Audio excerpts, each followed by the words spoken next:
Bonjour à toutes et à tous et bienvenue dans la tour de commandement, ici Thibaut et je suis tout seul, voilà. Parce qu'aujourd'hui on va aborder un gros sujet, ce sont les cartes non commandant de l'édition Les Hors-la-Loi de Croistonnerre. Et pour vous éviter que ça dure 10 ans, on a décidé avec Emmerich que je m'en occuperai tout seul. Parce que j'arrive à faire un dialogue tout seul. Voilà, c'est très fort. Bref. On va passer à la phase de pub, hein.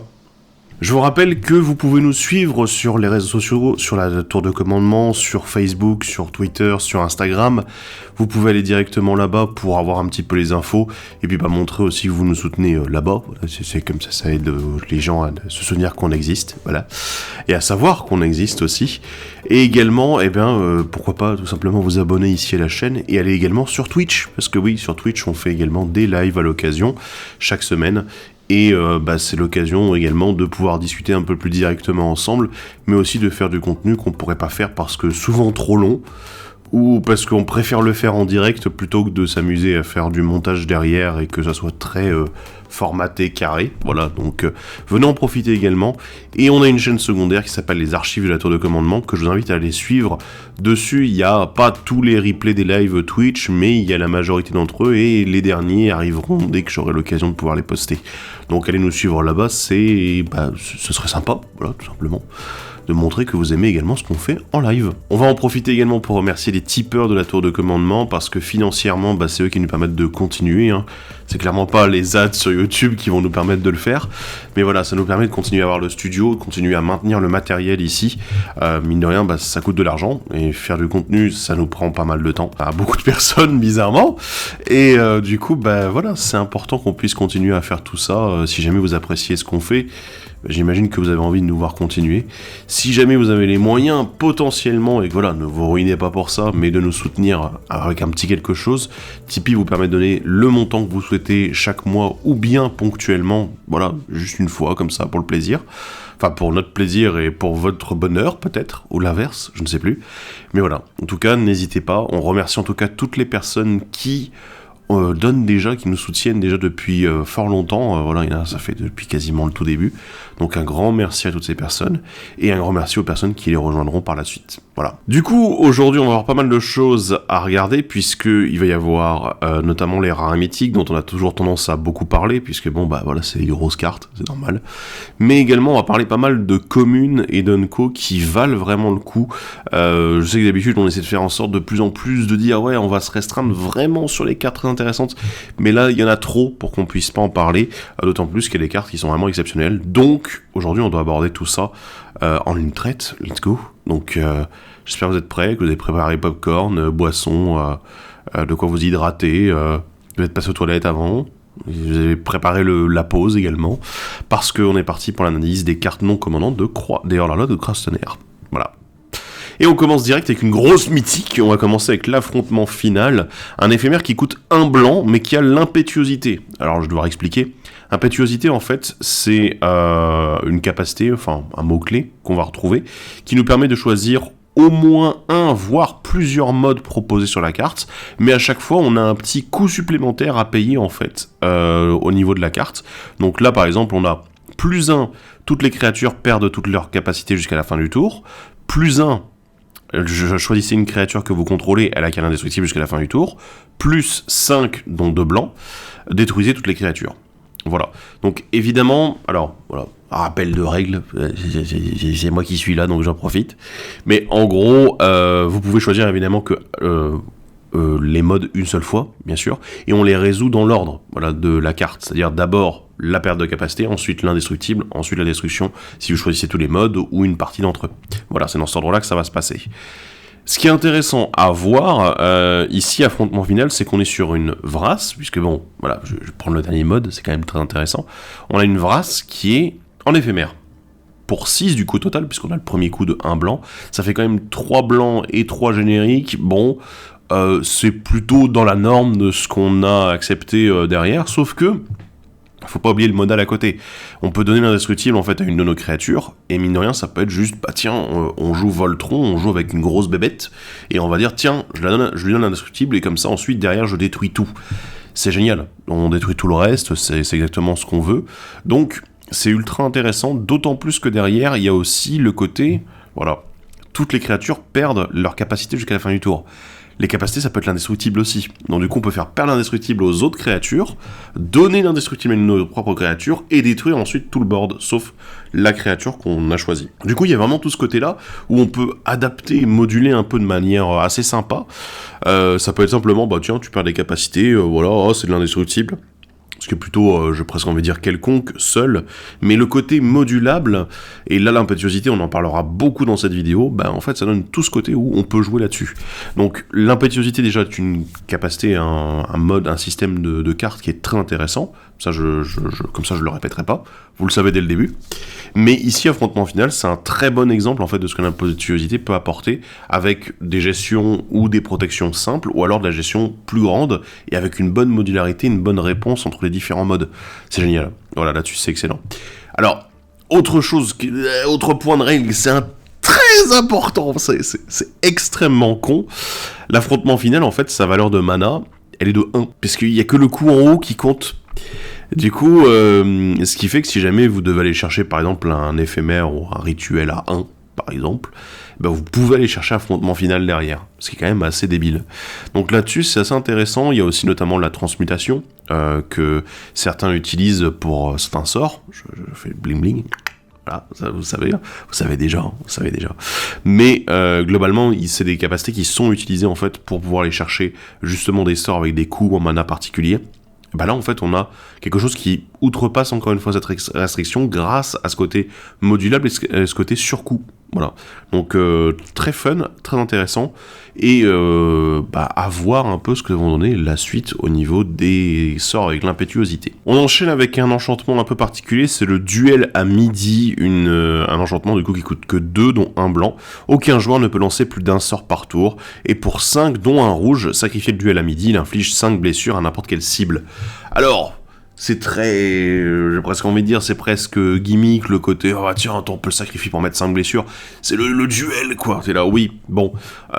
Mais ici, ce qui nous intéressait, en fait, c'est le côté plus stacks, voilà, le fait, bah tiens, on peut pas lancer plus d'un sort par tour, c'est valable pour tout le monde, ce qui peut être intéressant, en fait, si on joue, par exemple, une combinaison, je sais pas, en blanc-bleu-rouge avec de la stacks, ça peut être assez intéressant. Oui, je dis blanc-bleu-rouge parce que, évidemment, le rouge compte, voilà, ça c'est, on est obligé de passer dedans, mais c'est vrai qu'en termes de carte de stack, c'est pas inintéressant, et on est sur une carte qui à la fois ne coûte pas cher, c'est un enchantement, donc du coup contrairement à d'autres cartes du même genre qui sont des créatures, du coup un tout petit peu plus difficile à gérer que les créatures en question, donc ça fonctionne, tout simplement, et si jamais vous voulez être dans ce type de jeu en mode je vais ralentir la game parce que moi par exemple je joue un peu plus en flash, donc je joue un tour durant chaque tour de chaque adversaire, t'es là, oui c'est un petit peu plus intéressant, c'est un peu plus complet, donc il y a quelque chose d'assez particulier mais intéressant, bien évidemment pour les jeux notamment qui jouaient par exemple les Dolons de la rhétorique qui faisaient la même chose, donc voilà, c'est le genre de carte qu'on a envie de voir. On enchaîne avec un nouvel éphémère avec l'impétuosité, encore décidément, ça s'appelle l'illusion d'évasion, ça coûte 1 blanc, et plus 1, exiler une créature non-jeton ciblée, renvoyez-la sur le champ de bataille sous le contrôle de son propriétaire, au début de la prochaine étape de fin, et plus 2, détruisez une créature ciblée si aucune autre créature n'a une force supérieure. Bon, alors le deuxième mode est plutôt sympathique, hein, le côté, oh bah tiens, si la créature la plus forte du board, tiens, je la détruis. Ok, bon, il y a des choses plus efficaces, mais bon, on en éphémère. Mais moi, ce qui m'intéresse, c'est le côté, justement, Blink, le côté, tiens, on va exiler et renvoyer en jeu au début de l'étape de fin. C'est un nouveau sort de Blink plutôt bien, voilà. Mais le côté, en plus, avec la destruction, qui peut être utile, en effet, par exemple, on Blink une créature qui a beaucoup de force, et on va pouvoir, du coup, détruire la deuxième derrière, bah oui, pourquoi pas, ça peut être sympa. Donc, intéressant, encore une fois de l'impétuosité qui fonctionne plutôt bien. On va maintenant repasser sur une rare avec l'interrupteur Avemain, c'est une créature oiseau et gredin, qui coûte 3 dont 2 blancs. C'est une 2-2, elle a le flash, le vol, et quand elle arrive sur le champ de bataille, exiler un sort ciblé, il devient comploté. Et les sorts que vos adversaires lancent depuis des cimetières ou l'exil coûtent 2 de plus à lancer. Alors, moi ce que je vois ici, alors on va expliquer vite fait le combo pour ceux qui ne l'auraient pas vu. Un sort qui est comploté, en fait, vous allez pouvoir le lancer uniquement en rituel durant un prochain tour que le tour où il a été mis en exil, donc du coup qu'il a été comploté. Généralement, les sorts complotés, en fait, ont un coût. Voilà, on parlera probablement de certains d'entre eux dans la vidéo. Mais en gros, normalement, on va les mettre en exil pour leur coup de complot. Et en gros, on pourra les lancer gratuitement ensuite en rituel durant un prochain tour. Ce qui est, voilà, j'ai envie de dire, c'est sympathique, c'est intéressant. Mais ici, en fait, on complote un sort adverse, logiquement. Voilà. On va comploter un sort qui est actuellement dans la pile. Et derrière, en plus, il va coûter 2 de plus à lancer depuis l'exil. Donc, on a le petit côté, en fait, l'interrupteur à main, c'est presque un contre-sort en blanc, mais meilleur, puisque évidemment ça ne contrecarre pas, donc du coup tout ce qui dit ce sort ne peut pas être contrecarré, eh ben on s'en fiche, hein. Donc ça c'est plutôt sympa. Et de l'autre côté, le côté, ah bah tiens on va le mettre en complot, ouais mais c'est gratuitement, oui mais c'est que en rituel avec le complot, du coup ce qui fait que si vous essayez de contrecarrer un contre-sort par exemple, eh ben l'adversaire il se retrouve là, oui mais qu'est-ce que tu veux que je fasse d'un contre-sort en vitesse rituelle, et il a complètement raison, voilà, donc c'est perdu en fait, donc ça c'est génial. Et surtout, on a une pièce de stacks en fait, sur, alors on a du 8-bear si vous voulez que je donne le terme exact, mais en gros on est sur une pièce où toutes les personnes qui vont vouloir jouer avec, ah bah tiens, je vais jouer du flashback depuis le cimetière, etc. Je vais me permettre de relancer mes sorts et tout, ou bien je vais jouer la cascade, ou bien je vais jouer justement avec le complot, la prédiction, et t'es là, toi tu payes 2 de plus pour lancer tes sorts, je suis content, voilà. Donc on est bien, en fait, on est sur une bonne pièce qui a tendance à ralentir beaucoup les jeux qui vont être souvent soit trop récursifs, voilà, on pense notamment à tout ce qui joue sur le flashback, le fait de relancer depuis le cimetière, puisqu'on fait 36 fois la même chose en boucle, quand même, et l'autre côté, ceux qui vont jouer avec l'exil, et souvent, bon pas toujours, mais qui vont jouer avec, ah bah tiens je vais pouvoir le lancer gratuitement depuis l'exil, oh c'est marrant, t'es là, oui, non, là ici, l'interrupteur à main, en fait c'est une très bonne pièce pour arrêter ce style de jeu, et j'ai envie de dire, pour moi, vous n'allez pas forcément la jouer que dans les jeux stacks, vous allez peut-être la jouer justement aussi dans des jeux qui sont un petit peu plus blancs, où vous avez besoin d'un peu plus de temps, de tempo, et dire, bah non, mais j'ai besoin de, vous avez peut-être besoin d'un gredin, peut-être d'un volant, voilà, pourquoi pas, ou d'un sort en flash, let's go, mais vous avez peut-être besoin simplement de dire, bah je vais pouvoir gagner un peu mon temps, et dire, bah tiens, je vais exiler ce sort-là, parce que c'est trop chiant, parce que moi, j'ai besoin d'un petit peu plus de temps, etc., pour me mettre en place, sans commencer à ralentir la game pour tout le monde, mais juste se dire wow, on calme un petit peu, 2-3 trucs par-ci par-là, mon interrupteur à main il fait office de contre-sort sur patte, bon, on en profite. Après l'intervention divine, on a l'intervention bovine, c'est un éphémère qui coûte 2 dont un blanc, détruisez une cible, artefact ou créature, son contrôleur crée un jeton de créature de 2 blanches bovidées. On aime les vaches, sur Croistaner, beaucoup, moult. Mais intervention bovine, en fait, pour moi, je trouve que c'est plutôt une bonne carte. Voilà, on est sur une unco qui est tout à fait correcte. Bon, évidemment, ça vaut pas forcément non plus un cadeau généreux qui permet de gérer n'importe quel permanent. Ici, on est restreint à artefact ou créature, mais du coup, ça devient un bon complément, en fait. On avait déjà eu, du coup, le Midnight Strike dans le Eldraine, le dernier Eldraine, de manière, justement, à détruire tout sauf les terrains, et du coup, on faisait une 1-1 pour 3. Donc là, l'intervention bovine, ça équilibre à nouveau, voilà. On en avait eu d'autres comme ça, mais c'est vrai que ici, avoir juste une 2-2, moi je trouve ça assez sympathique. Après, artefact ou créature, j'avoue que, vu que le blanc peut gérer pas mal les enchantements à côté avec d'autres sorts, il y en a pas mal, c'est pas forcément très très gênant. Mais après, moi je pense aussi au terrain, vous savez, j'y pense souvent, et également au Planeswalker, voilà, ça fait quand même plaisir des fois d'avoir quelque chose de très très multi-cible. Là, ici, on se restreint un petit peu plus, mais c'est moins cher, mais la contrepartie est moins puissante également pour l'adversaire. Donc, c'est une bonne carte, en effet, à rentrer dans les decks blancs. On va passer à une nouvelle créature, la Pixie Nourricière, une créature peuple fée et gredin qui coûte 1 blanc, c'est une 1-1, elle a le vol, et quand elle arrive sur le champ de bataille, renvoyez jusqu'à un permanent non peuple fée, non terrain ciblé que vous contrôlez dans la main de son propriétaire. Si un permanent a été renvoyé de cette manière, mettez un marqueur +1/+1 sur la Pixie. Alors, vous pouvez vous dire, ouais, bah attends, c'est plutôt mauvais, quoi, tu peux renvoyer un truc.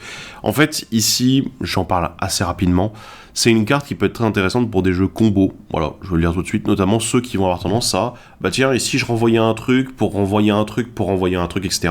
En gros, ça peut être une créature, tiens, je vais renvoyer en main la créature, parce que à son arrivée en jeu, elle a un effet intéressant.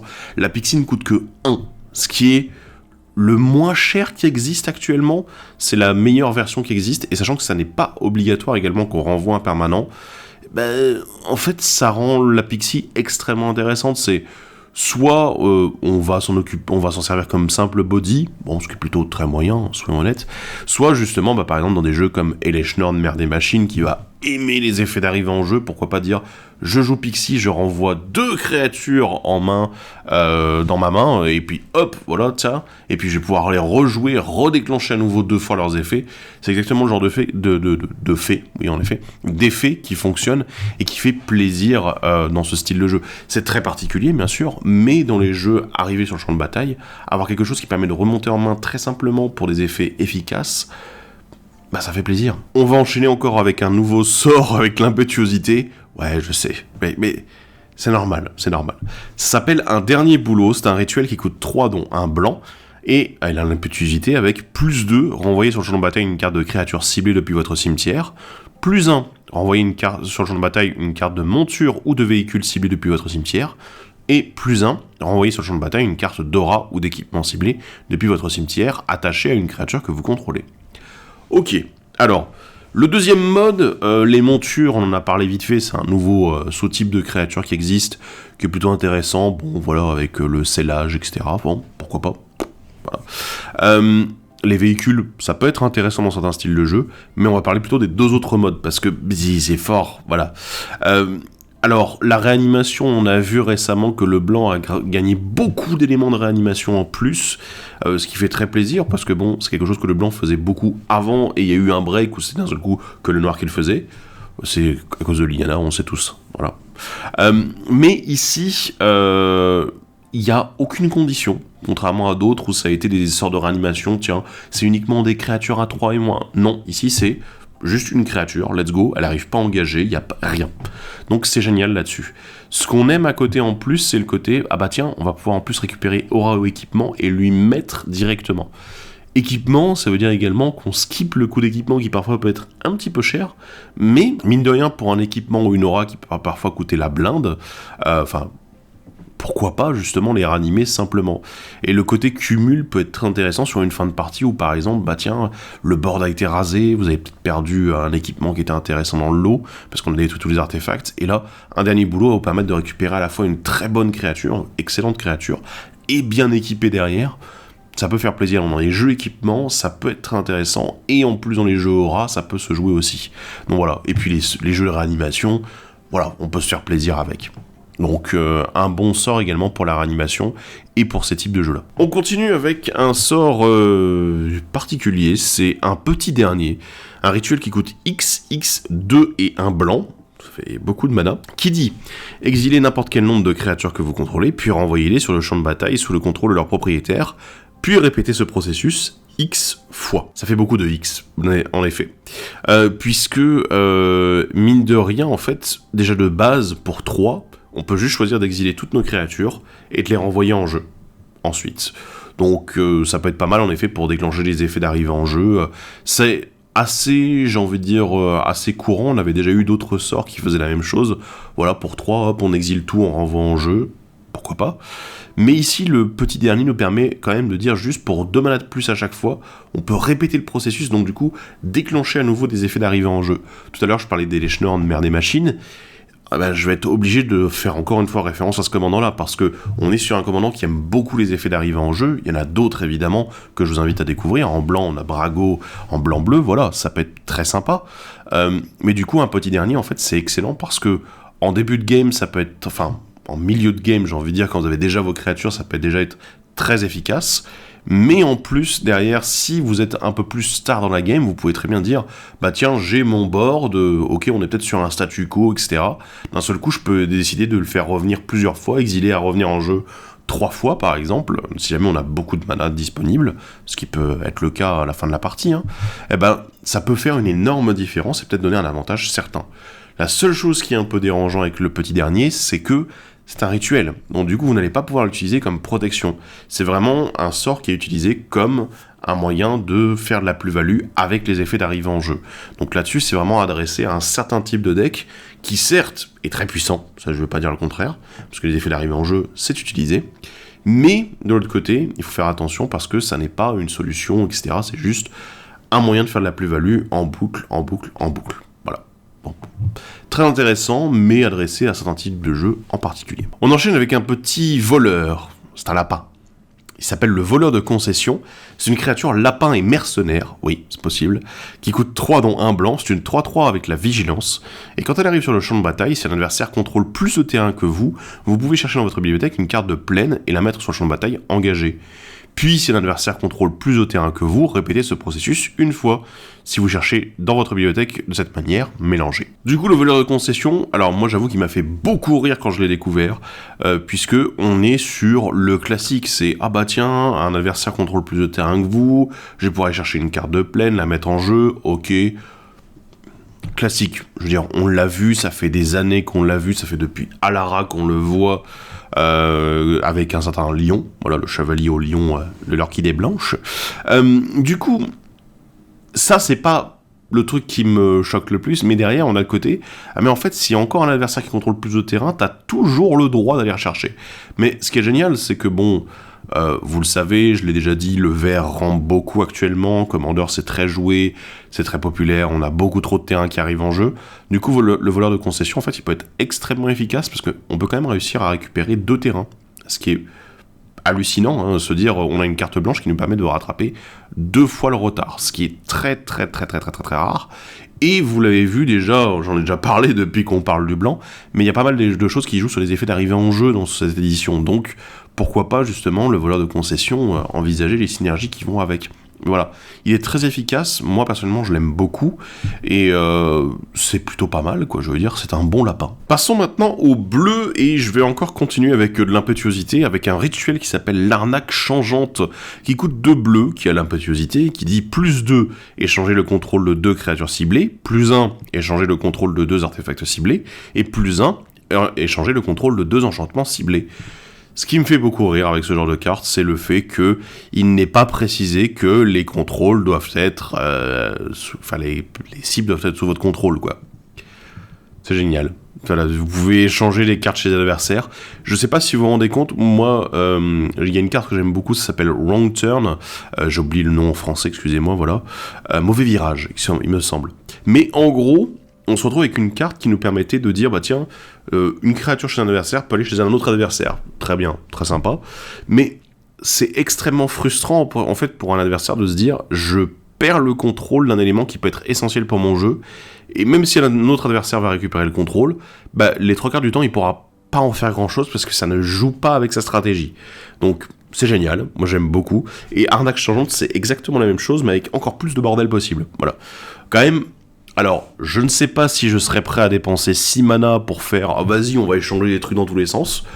Pourquoi pas ? Je veux dire, il y a des decks qui aiment beaucoup ça. Hein. Voilà, là, il y a un deck vol de cartes qui actuellement a été édité avec cette extension. Vous pourrez peut-être l'ajouter. Mais il y a également d'autres decks, notamment, je pense à Zedrou, qui aimait beaucoup le fait de donner ses permanents aux adversaires. Ça peut être sympa aussi avec. Donc, pourquoi pas ? Pourquoi pas. Mais en tout cas, le côté, bah voilà, on peut échanger, on va mettre le bazar en fait entre 2 joueurs, ça peut être très efficace. On a également un nouveau sort de copie. C'est le bandit voleur de visage, une créature change-forme et gredin qui coûte 4 dont 1 bleu. Vous pouvez faire que le bandit arrive sur le champ de bataille comme une copie d'une créature que vous contrôlez, excepté si c'est un change-forme et un gredin en plus, c'est d'autres types. C'est une 2/2, et sinon... et elle a le complot pour 3 dont 1 bleu, donc comme je vous l'ai dit, à vitesse rituelle, vous pouvez payer 3 dont 1 bleu, l'exiler depuis votre main, et ensuite vous pouvez lancer la copie uniquement en rituel, sans payer son coup de mana, et voilà, donc pendant un prochain tour. Donc, on a à la fois le côté, on a le complot, mais en même temps on a le côté gredin, et le côté bah, du coup hors la loi, puisque les gredins font partie de ce groupe de types de créatures que sont les hors la loi, donc c'est assez intéressant. On se retrouve évidemment sur du copie conforme, hein, voilà, c'est plutôt classique, donc let's go, j'ai envie de dire, si vous voulez jouer un deck copie, alors qui copie vos propres cartes uniquement, là, ça peut être intéressant, si jamais vous avez besoin du côté hors la loi en plus, ça peut être très sympa. On a du coup un Planeswalker qui fait son apparition ici, c'est Jace Ravivé, un Planeswalker légendaire Jace qui coûte 2 bleus, il arrive à 3 de loyauté, vous ne pouvez pas lancer ce sort pendant votre premier, deuxième ou troisième tour de la partie. Il a un +1 qui fait piocher une carte puis défaussez-vous d'une carte, Un deuxième +1, vous pouvez exiler une carte non-terrain avec une valeur de mana inférieure ou égale à 3 de votre main. Si vous faites ainsi, elle devient complotée. Et -6 jusqu'à la fin du tour. À chaque fois que vous lancez un sort, copiez-le. Vous pouvez choisir une nouvelle cible pour cette copie. Ok, alors je vais annoncer un peu la couleur. Je ne suis pas très content de Jace, voilà. Globalement, en fait, la restriction sur les 3 premiers tours, ça fait quand même que le Jace Ravivé n'arrive qu'au tour 4, ce que je trouve assez cher, en fait. Je veux dire, autant mettre le coup de mana qui va avec. C'est bizarre, on a l'impression qu'ils ont voulu que les gens ne l'exploitent pas, en fait, ses capacités dès les premiers tours, mais en même temps... dire oui, mais on veut qu'il soit pas trop cher quand même parce que oui, mais bon, enfin, c'est assez intriguant là-dessus. D'un côté, j'aime bien le petit effet de loot, piocher les fossés, c'est plutôt correct sur un Planeswalker. Le second est plutôt intéressant, mais en commandeur, voilà, comploter des sorts qui coûtent 3 ou moins. C'est un peu inutile parce qu'on est dans un format dans lequel on arrive facilement à avoir 5 voire 6 mana sans trop de difficulté au bout de quelques tours. Donc du coup ce qui fait que j'ai envie de dire comploter une carte à 3 c'est plutôt moyen en soi. Et le -6, moi j'ai un gros problème avec, c'est que ça veut dire qu'on doit avoir un tour où on va lancer toute la sauce. Voilà. Mais en fait, Jace Ravivé c'est un peu un Planeswalker complot. L'objectif pour lui, c'est de dire, je vais réussir à mettre des cartes en complot, et en fait, le tour où j'arrive au -6, l'objectif, c'est de réussir à lancer toutes mes cartes qui sont complotées, puisqu'elles ne coûtent rien, je les lance gratuitement quand elles ont été complotées, et du coup, réussir à lancer plein de sorts que je vais copier ensuite. Ce que je peux comprendre au niveau du modèle, c'est intéressant comme design, etc., mais dans la réalité, vous le savez, les Planeswalkers ont tendance à être quand même pas mal attaqués par les autres joueurs, et d'autant plus quand on promet un tour explosif, donc...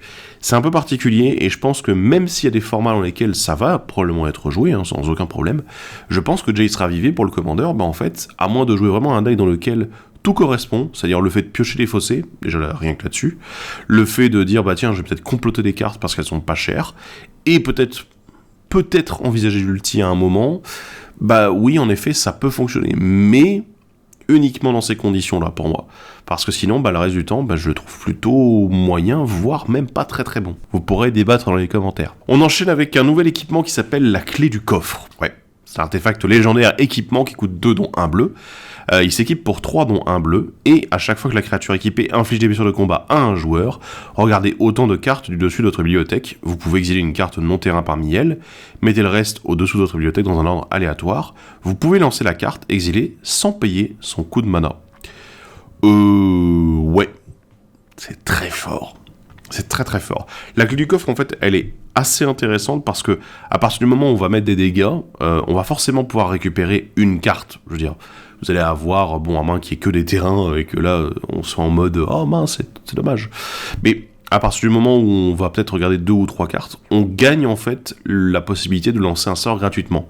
Ce qui est très intéressant parce que derrière, même si c'est pas un sort très cher, 2 ou 3 mana, en fait, c'est déjà ça de gagner. Alors, après, moi, il y a des trucs qui me parlent beaucoup quand on me dit « Ah, quand elle t'inflige des blessures de combat à un joueur, c'est double initiative. » C'est marrant. Et puis ensuite, imbloquable, évidemment, parce qu'on a envie de pouvoir faire ça. Après, il y a le contrôle dessus de la bibliothèque qui peut être très sympa aussi, dire « Tiens, hop, je vais avoir moyen avec tel ou tel sort, avec Brainstorm, avec Remue-Méninge, avec la toupie de divination du Sensei, avec le Scroll Rack également, le râtelier à parchemin. » On a envie, du coup, de dire « Tiens, on va pouvoir contrôler le dessus de la bibliothèque et cheater les coups. » Voilà, pourquoi pas. Derrière, la clé du coffre-fort, c'est un équipement en bleu. Ce qui est quand même très rare, je veux dire, enfin très rare. C'est pas non plus le truc qu'on trouve le plus souvent, quoi. Et l'autre côté, en fait, moi je pensais par exemple à des decks Voltron, mais en fait, le bleu ne fait pas partie de ces couleurs-là généralement. Ça fait pas partie de ces couleurs. On retrouve beaucoup le blanc-rouge, des fois avec le blanc-vert, avec les enchantements. Mais le blanc-bleu, le bleu en tout cas, ne fait pas partie des couleurs principales. Donc, peut-être envisager de nouveaux commandants ou de l'intégrer dans certains decks qui fonctionnent très bien, qui fonctionneraient très bien avec ça. Donc bon. Mais en tout cas, il y a un vrai intérêt si vous voulez jouer avec le fait de cheater des coups. Pourquoi pas. On enchaîne avec une mythique qui s'appelle Mettre les bouchées doubles. Oui.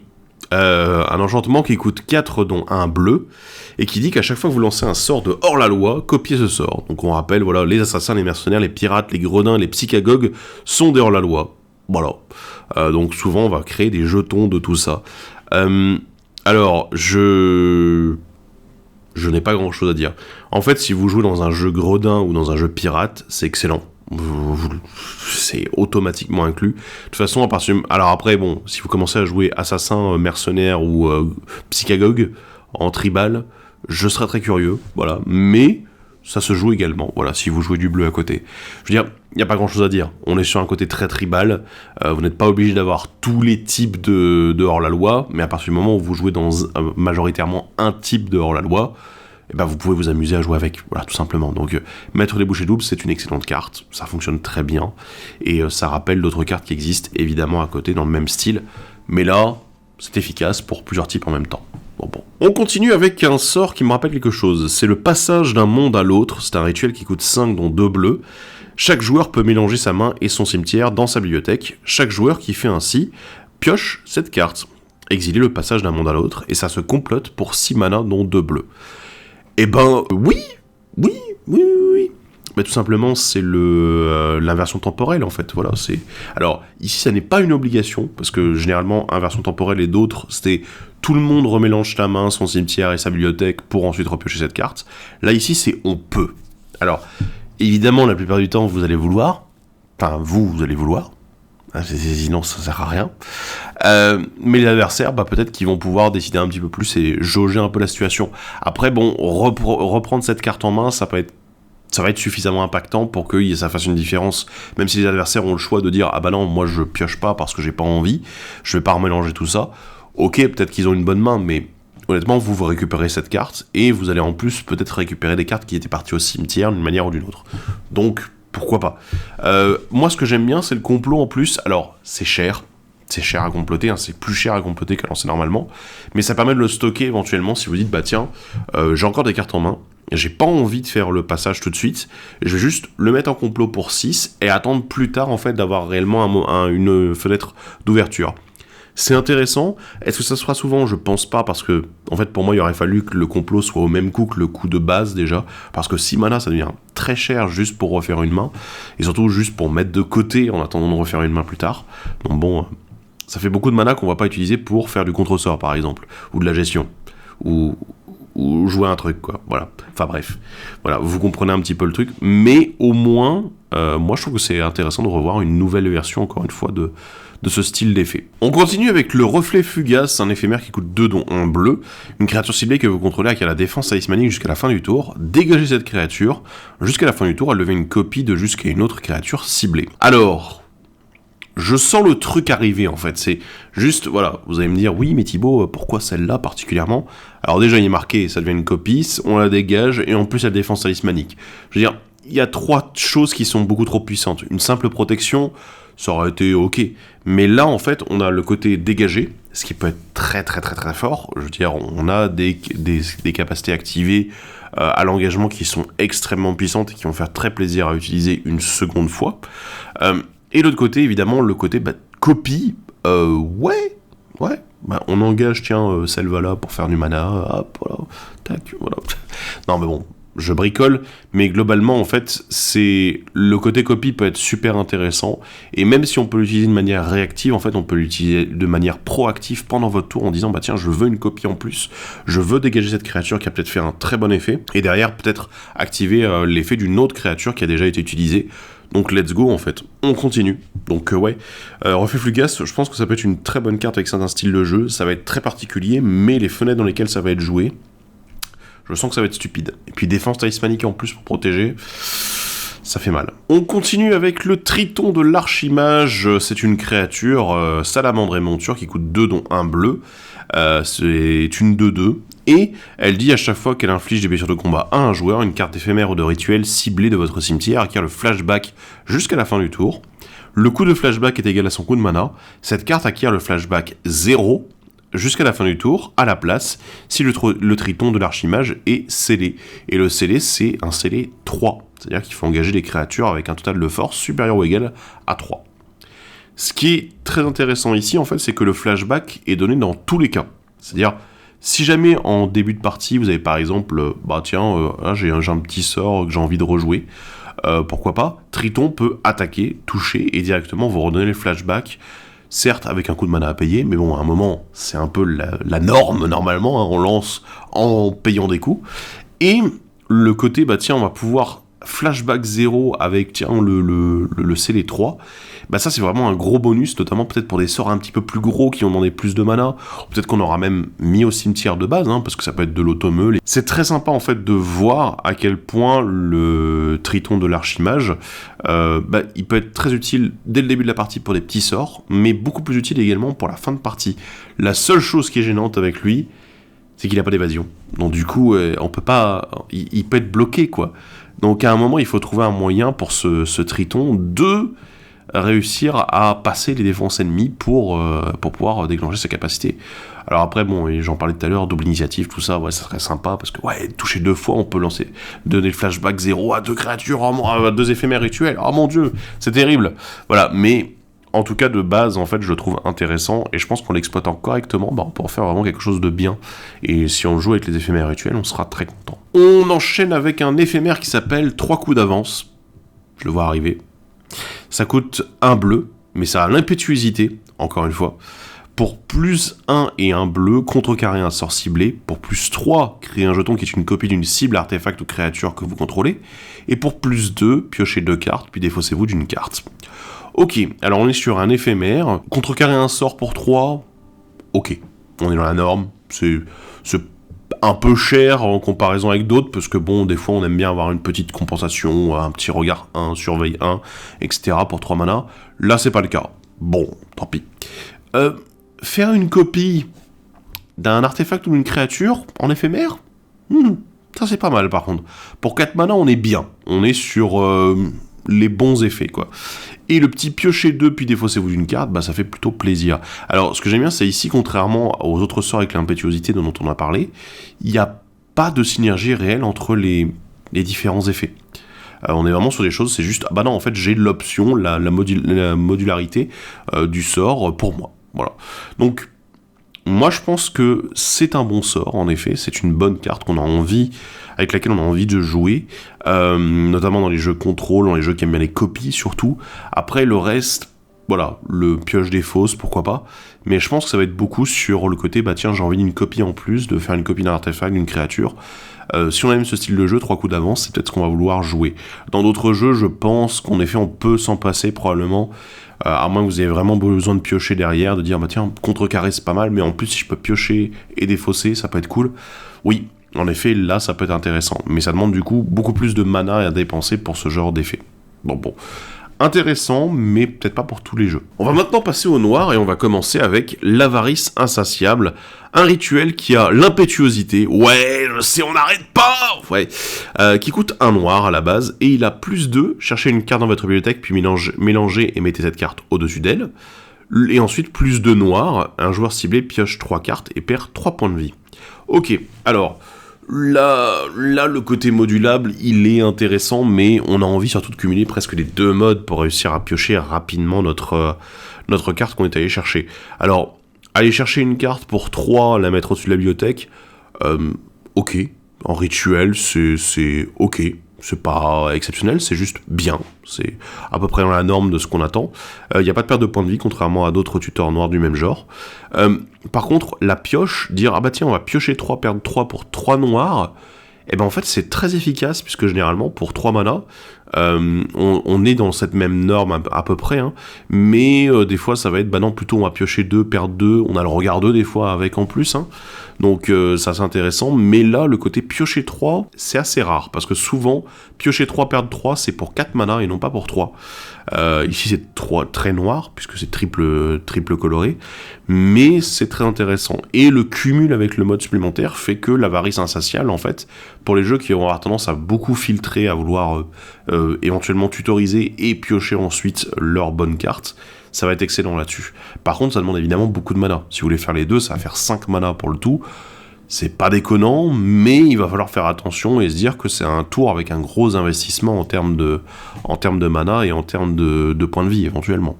Voilà. On va enchaîner ensuite avec un rituel qui s'appelle le Carnage Impitoyable. C'est une carte qui coûte 4 dont un noir. Sacrifiez n'importe quel nombre de permanents que vous contrôlez, puis piochez autant de cartes. Et elle a le complot pour 3 dont 2 noirs. Alors, ici j'avoue que le côté complot, il est très intéressant. Moi j'avoue que je suis bluffé parce qu'en fait la carte est très bonne avec le système de complot, puisqu'on va pouvoir l'exiler, la mettre de côté, hop, on investit le mana, et puis à un moment en fait sur un tour où par exemple on n'a plus de cartes en main, on n'a plus rien à faire, juste dire bah tiens, je vais engager tous mes terrains, peut-être tous les sacrifier, pourquoi pas, let's go, fun, faire du mana en fait avec, et dire bah tiens je vais jouer le Carnage Impitoyable gratuitement ensuite derrière. Ça peut être intéressant pour récupérer du gaz, peut-être remettre ensuite de la plus-value et dire bah tiens je vais faire des choses. Alors ce qui m'intéresse c'est qu'on avait Bontu également qui existait du même genre dans c'est la Bontu Éternel Dieu il me semble, qui faisait à peu près la même chose aussi, mais en un peu moins bon. Le design était légèrement différent et c'était pas si fort que ça en fait. Ici Carnage Impitoyable en fait je pense que le côté complot rend la chose intéressante, mais également le fait que, bah, par exemple, les jetons sont autorisés, ça c'est génial, parce que il y en a qui auraient pu dire non mais attends c'est uniquement sacrifier des permanents non jetons. Là, ah ouais ok, mais là on peut sacrifier les jetons qui peuvent traîner, qui peuvent être en rab depuis un petit moment. Donc ouais, pourquoi pas transformer tout ça en pioche supplémentaire. Ce qui peut être intéressant, dire je sacrifie 6 créatures pour piocher 6 cartes. Je pense qu'il y a beaucoup de gens qui seraient prêts à le faire en effet. Et c'est quelque chose qui est assez rare dans Magic pour qu'on puisse le souligner. Donc Carnage Impitoyable pour les jeux sacrifices, aristocrates, les jeux qui vont peut-être vouloir sacrifier des types de permanents en particulier, par exemple, je sais pas, si vous aimez jouer la dernière Nat par exemple, ça peut être assez fun. Si vous aimez jouer par exemple également avec les terrains, sacrifier les terrains, pourquoi pas, bah, Carnage Impitoyable ça peut fonctionner. Donc il y a beaucoup de choses en fait. Moi je suis assez intrigué, je me dis que la carte, elle a un potentiel pour certains styles de jeu qui sont assez variés en fait, même si on reste dans la thématique du sacrifice. On va continuer avec un nouveau sort qui est l'impétuosité. Ouais, je sais, c'est pas l'impétuosité de la vidéo là, mais quand même, on y est presque. C'est l'hymne funèbre entraînant, un rituel qui coûte 2 dont un noir, pardon. Il a +1, cherchez une carte dans votre bibliothèque, mettez-la dans votre cimetière, puis mélangez. Et +2, renvoyez sur le champ de bataille depuis votre cimetière jusqu'à 2 cartes de créatures avec une valeur de mana totale inférieure ou égale à 4. C'est assez intéressant en fait, puisque en soi, en fait, pour 5 mana au total, on peut aller chercher une carte qui coûte 4 de créatures, la mettre au cimetière, puis ensuite la renvoyer en jeu directement. C'est pas mal, hein, j'ai envie de dire, c'est très efficace même en termes de cartes. Je suis assez bluffé, hein, parce que là-dessus... Enfin, c'est quand même tuto et mettre en jeu, en fait, finalement. C'est de la réanimation, mais c'est fort. C'est très très fort. Et puis derrière, si vous voulez juste jouer sur le côté, bah tiens, j'ai envie de remplir mon cimetière avec des cartes utiles, pourquoi pas. Mais le +2 avec réanimation de valeur de mana totale de 4 ou moins, c'est quand même très intéressant. En plus, en commandeur, 4 mana, c'est déjà largement suffisant pour avoir quelque chose d'impactant. Donc même pas forcément très très impactant, mais déjà bien impactant. L'hymne funèbre, moi il me parle beaucoup. Je sens une carte de réanimation forte ici. Et le côté bah, justement mise au cimetière est d'autant plus important, quoi. Continuons avec un nouveau sort avec l'impétuosité. Non ouais oui je sais, voilà, je sais ce que vous vous dites. La ruée d'effroi, un rituel qui coûte 3 dont un 2 noir. Elle a +1, un adversaire ciblé sacrifie la moitié des créatures qu'il contrôle arrondi à l'unité supérieure. +2, un adversaire ciblé se défausse de la moitié des cartes de sa main arrondi à l'unité supérieure. Et +2, un adversaire ciblé perd la moitié de ses points de vie arrondi à l'unité supérieure. Ce qui est très intéressant, voilà, je veux dire, on est sur une carte très oppressive, et surtout, étant donné que ce sont des effets différents, l'adversaire ciblé peut être différent à chaque fois. On peut cibler nos 3 adversaires avec, bah tiens, ah t'as pas beaucoup de créatures, bah tiens, ou t'en as beaucoup, tiens, tu sacrifies la moitié. Tiens, t'as beaucoup de cartes, t'en défausses la moitié. Tiens, t'as beaucoup de points de vie, t'en perds la moitié. C'est exactement ce qu'on a envie de voir, donc le ruée d'effroi, c'est un sort qui est ultra modulable et très intéressant en fonction du déroulement de la partie. Alors après, par contre, si vous voulez utiliser tous les modes en même temps, ça fait quand même 8 mana, ce qui est énorme, mais ça peut être très amusant, d'autant plus que bon, il y a des effets, des cartes qui aiment beaucoup quand les adversaires sacrifient des cartes, n'est-ce pas ? Donc bon, pareil pour la défausse adverse, donc en fonction de ce que vous avez envie de faire, si vous jouez un deck aristocrate qui va se baser sur les créatures adverses également, le fait de jouer sur un deck défausse, donc ça peut être très très bon en fait là-dessus. Et pareil, il y a également des conditions de win qui fonctionnent avec Ruée d'Effroi et le dernier mode. Donc vous pouvez vous amuser là-dessus. Et ça fonctionne, voilà. Et c'est une carte très oppressive et que vous utiliserez peut-être pas à fond à chaque fois, mais de manière efficace à chaque fois, je suis quasiment sûr que vous pouvez. On continue avec Tirer sur le shérif, un éphémère qui coûte 2 dont un noir, qui dit détruisez une créature non hors la loi ciblée. Je vous avoue que voilà, on est sur du mono-cible, mono-noir, il fallait qu'on en parle un petit peu parce que c'est un très bon sort. Voilà, on avait des trucs qui étaient très joués avant, détruisez une créature non artefact ciblée. Bonjour, droit à la gorge.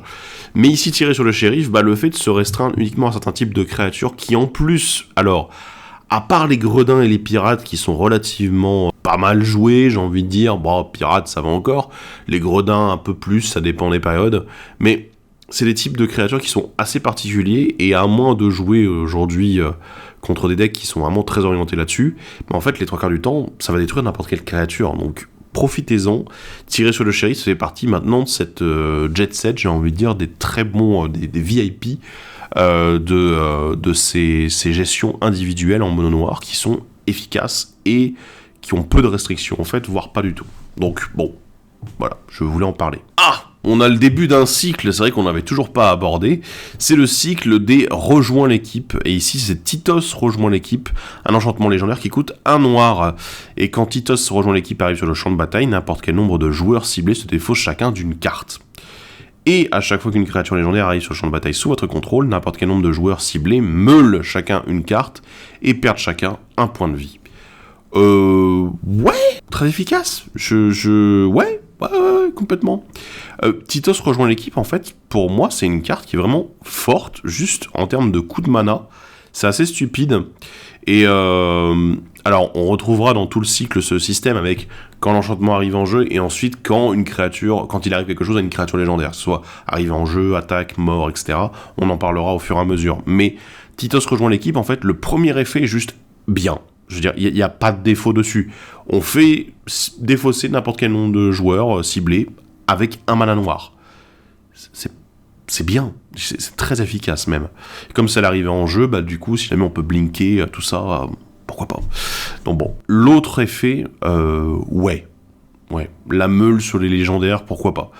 Surtout que c'est de la perte de points de vie à chaque fois, donc ça veut dire que si jamais, par exemple, on arrive à ranimer en boucle, par exemple, une créature légendaire, ou à la faire arriver en jeu, en blinkant encore, ouais, non, je sais pas, il y a une thématique, mais en faisant revenir en boucle une créature légendaire, Titos rejoint l'équipe peut tuer les adversaires, c'est juste what?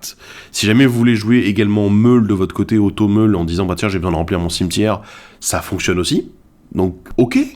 Je veux dire, je ne vois pas vraiment de défaut en fait à cet enchantement, pour moi il est excellent à tout point de vue, pour certains styles de jeu bien sûr, mais en tout cas pour ces styles de jeu là, il est vraiment très bon, et mettez-le, en fait il y a pas de défaut. Il n'y a rien. Qu'est-ce que vous allez jouer à d'autres à un mana qui est aussi efficace? Je pense que pas grand-chose. On va maintenant passer au rouge. Eh oui. On va passer au chef de faction Enfer Éperon. Une créature lézard et gredin qui coûte 4, dont 2 rouges. C'est une 2-4. Les autres hors-la-loi que vous contrôlez ont la célérité. Et quand il arrive sur le champ de bataille, vous créez 2 jetons 1-1 mercenaires avec, vous l'engagez, une créature ciblée que vous contrôlez gagne +1/+0 jusqu'à la fin du tour. Vous pouvez le faire uniquement en rituel. Ok. Alors, bon, le côté création de jetons à côté, ouais, c'est mignon. Moi, j'aime bien le côté où, en effet, avec sa propre capacité, on va pouvoir, du coup, engager tout de suite ses mercenaires pour donner les boosts. C'est efficace, ça donne il y a un petit impact, en fait, à l'arrivée en jeu avec le chef. Ok. Par contre, si vous voulez jouer vraiment un deck axé autour des hors-la-loi, let's go. J'ai envie de dire, let's go, voilà, faites-vous plaisir. Puisque là-dessus, on est sur une carte qui est très efficace. La célérité en plus, étant donné que les hors-la-loi ont tous tendance à avoir, alors, soit à être très efficaces en termes d'aggro, soit, il y en a certains, notamment je pense aux assassins, qui ont des capacités qui leur demandent de s'engager pour faire un effet, détruire une créature par exemple, très gros classique. J'ai envie de dire, le chef de faction, il est excellent. Là-dessus, il n'y a pas vraiment de défaut, quoi.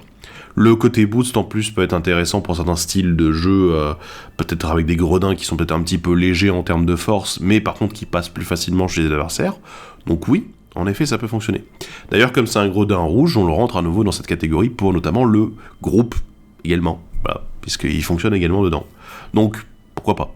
En tout cas, c'est une bonne carte pour le groupe hors-la-loi. Continuons avec un nouvel éphémère qui a l'impétuosité. Ouais, je sais.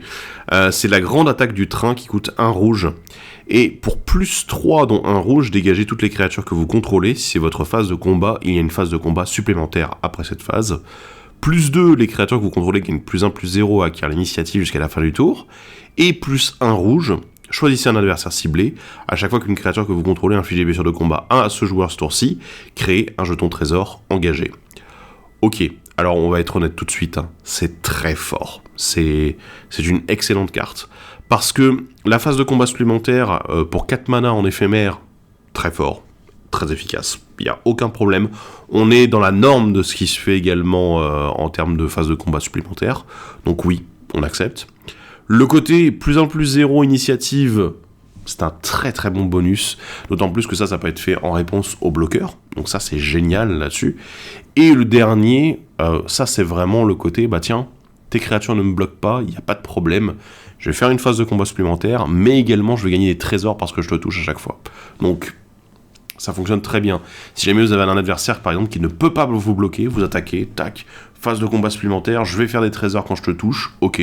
Bah tiens, bam, mes créatures te touchent, je fais plein de trésors, je dégage, je réattaque à nouveau, tu peux toujours pas me bloquer, je refais beaucoup de trésors. C'est ultra efficace et en fait, la flexibilité, elle est géniale parce que la phase de combat supplémentaire, j'ai envie de dire, c'est le mode que vous allez souvent choisir. Voilà, ça je peux pas vraiment vous dire le contraire. Vous allez surtout le choisir celui-là.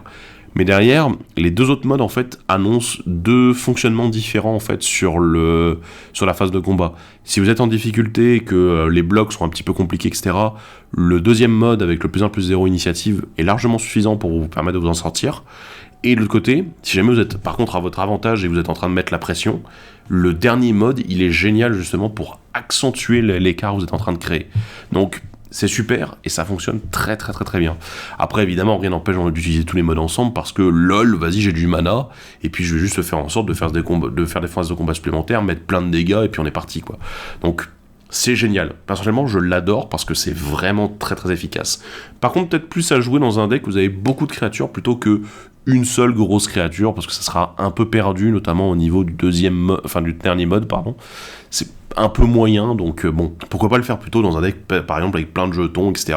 Ça peut être très très sympa, donc amusez-vous avec, en tout cas. On va continuer avec une Unco, et oui, c'est le lézard fléau-mage, qui annonce déjà beaucoup les choses. C'est une créature, lézard, qui coûte 2 dont 1 rouge, c'est une 1/4, beau body, et à chaque fois qu'un joueur lance un sort non-créature, le lézard fléau-mage inflige à ce joueur un nombre de blessures égal au nombre de sorts non-créatures qu'il a lancé ce tour-ci. Ouais. Alors vous allez souvent le jouer dans vos decks où vous avez beaucoup de créatures, bien évidemment. Les non-créatures, je vous déconseille d'essayer de le jouer. Par contre, une très belle pièce de groupe slug, c'est-à-dire voilà le fait de mettre des patates dans la tronche des adversaires parce qu'ils font une action. Là, le côté, bah tiens, tu lances des éphémères rituels, bam, voilà, tu lances un enchantement, bam, vas-y, tes artefacts, j'en ai rien à foutre, tiens, prends tes claques, voilà. Donc, génial. Là-dessus, on est sur une carte qui est très bien pour mettre la pression aux adversaires et surtout accélérer un peu la partie. Et comme c'est symétrique, les adversaires peuvent pas vraiment s'en plaindre beaucoup. Évidemment, vous aurez beaucoup moins de non-créatures hein, si vous le jouez dans votre deck, mais la plupart du temps, ça va être, bah tiens, mais moi je vais peut-être lancer un sort à un moment et je vais me prendre un dégât aussi. Parce que voilà, c'est comme ça, c'est symétrique. Et puis le lézard, étant donné qu'il est 1/4, c'est pour ça que j'ai insisté vraiment, mais ça fait quand même qu'il bloque pas mal de choses et que bah il doit quand même prendre pas mal de dégâts avant de mourir. Donc bon, 4 d'endurance c'est déjà pas mal du tout pour ce genre d'effet, surtout à 2 mana. Donc ouais. Continuons avec un enchantement, ce qui s'appelle le rassemblement sulfureux.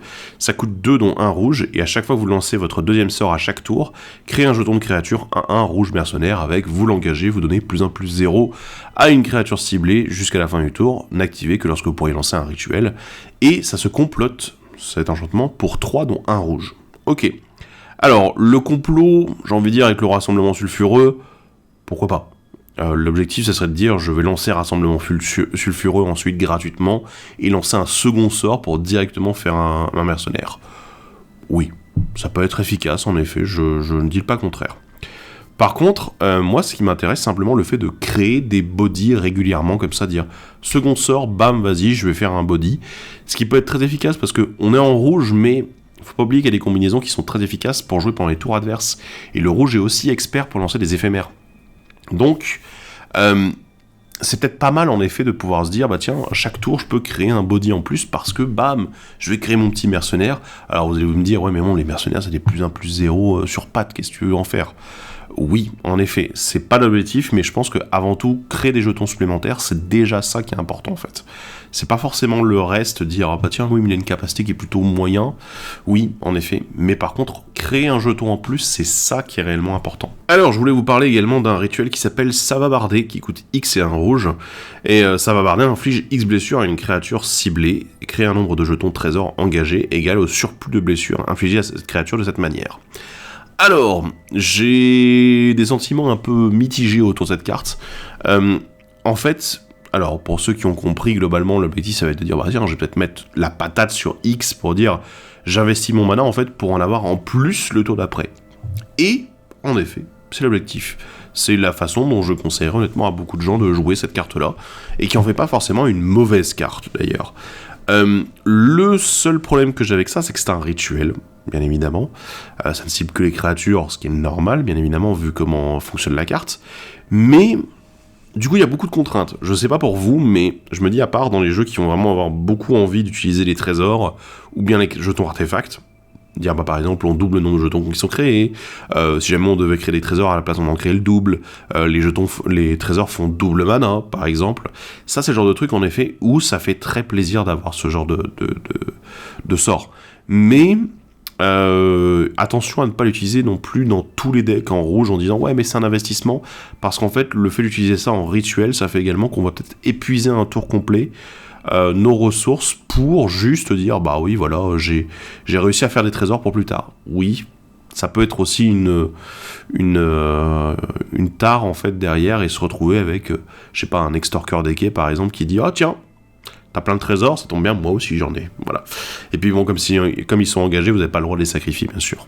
Donc, Savabarder, intéressant, mais pour certains styles de jeu, avec les trésors, avec les jetons, éventuellement avec les blessures non-combat, ça peut être très sympa aussi, donc voilà, il y a pas mal de choses à faire. On va passer au vert avec le bagarreur des voies ferrées, c'est un rhinocéros et guerrier, 5-5 pour 5 dont 2 verts, il a la portée et le piétinement. Ouais. Et à chaque fois qu'une autre créature arrive sur le champ de bataille sous votre contrôle, mettez X marqueur +1/+1 sur elle, X étant sa force. Et il peut être comploté pour 4 dont 1 vert. Ok. Alors, je vous avoue que le bagarreur des voies ferrées, il a l'air plutôt fat. Puisqu'en fait, il double la force de vos créatures. C'est pas mal. Avec les marqueurs, c'est cool. Le boost est conséquent hein, là-dessus. Donc pour les jeux marqueurs +1/+1, c'est le genre de carte où vous allez avoir envie de les jouer. Là derrière en plus, lui il est piétinement, donc bon c'est un bon body, dans certains styles de jeu peut-être que ça a fonctionné, en effet. Voilà, moi je pense que marqueur +1/+1, déjà là c'est pas mal du tout. Il y a beaucoup de cartes qui vont apprécier celle-ci, puisque bah souvent c'est ah ouais mais c'est la marqueur +1/+1, il y a un bonus, elle peut avoir le piétinement, elle peut avoir telle capacité, faire plus de mana, elle peut voilà, il y a plein de choses comme ça. C'est ce qui justifie également dans certains decks de jouer notamment le rythme de la forêt, qui est une excellente carte bien sûr, hors les marqueurs bien sûr, mais déjà en plus les marqueurs étaient intéressants pour certains styles de jeu grâce à cette carte là, et le bagarreur des voies ferrées lui il est encore au-dessus, voilà, en termes de dons de marqueurs. Donc pourquoi pas s'amuser là-dessus, parce que ça peut être vraiment fort pour les jeux marqueurs. En parlant de marqueurs, justement, on va parler du Brindaisson hargneux, excusez-moi. C'est une créature bosque-hérisson et monture qui coûte 3 dont 1 vert, c'est une 2-2. Au début du combat pendant votre tour, mettez un marqueur +1/+1 sur une créature ciblée. Et à chaque fois que le Brindaisson attaque tant qu'il est exilé, et tant qu'il est scellé, doublez le nombre de marqueurs +1/+1 sur une créature ciblée. Et il est scellé pour 2. Alors, je vais le lire de suite. Déjà, le marqueur +1/+1 en plus au début du combat, très sympa. Pas besoin d'attaquer, rien à faire. Paf, on met le petit marqueur, c'est très très cool. Créature ciblée, ça peut être lui également. Donc, ce qui peut en faire une 3-3 dès le départ, ça peut être très très cool. Et, alors, le scellé 2, très facile. J'ai envie de dire 2 de force, je pense que tout le monde peut être d'accord là-dessus, c'est pas très compliqué à obtenir, y a pas mal de créatures qui peuvent remplir le job, donc le Brindaisson, il est très efficace là-dessus. Et le côté doublage de marqueurs est très très efficace. Je pense que certains ont déjà vu le deck main forte de l'invasion des machines. Il y a des tours en effet où ça peut être extrêmement explosif avec le commandant qui double les marqueurs +1/+1. Et là-dessus, bah évidemment, le brin des sons, il reste dans la même logique. Donc ça peut être très fort. D'autant plus que vous pouvez doubler le nombre de marqueurs sur le brin des sons lui-même si jamais il en a. Et que bon, comme je l'ai dit tout à l'heure avec notre rhinocéros, il y a moyen d'avoir des créatures qui font arriver les autres créatures avec des marqueurs directement +1/+1 sur elles. C'est génial. Donc voilà, on peut aller très très très très vite, et le brin des sons, bah, pour moi ça fait partie de ces cartes qui rentrent dans les staples en fait des jeux marqueurs +1/+1 tout de suite. Voilà, donc efficace, puissant, et un très bon support de plusieurs manières différentes. Let's go. Nous devons parler de l'Hydre de Vendor. C'est une créature hydre qui coûte X et 1 vert. C'est une 0/0 vigilance, piétinement, célérité qui arrive avec X marqueurs +1/+1 sur elle. Et quand elle meurt, vous créez un nombre de jetons trésors égal à sa force. Alors, trésor engagé, je précise quand même. On n'est pas des sauvages. Donc, l'Hydre de Vendor, ouais, c'est fort. En fait, on est en soi sur une hydre qui est ultra adaptable. Un X et un vert, c'est très facile. Ça peut être une 3/3, ça peut être une 8/8, donc il n'y a aucun souci. Mais alors, les mots-clés, il faut se calmer un moment, Wizard, parce que vigilance, piétinement et célérité en même temps, c'est stupide. Voilà. En termes de stratégie oppressive, je pense que cette hydre-là, c'est le plus oppressif qu'on puisse faire, à part peut-être double initiative qui manque. Pourquoi pas ?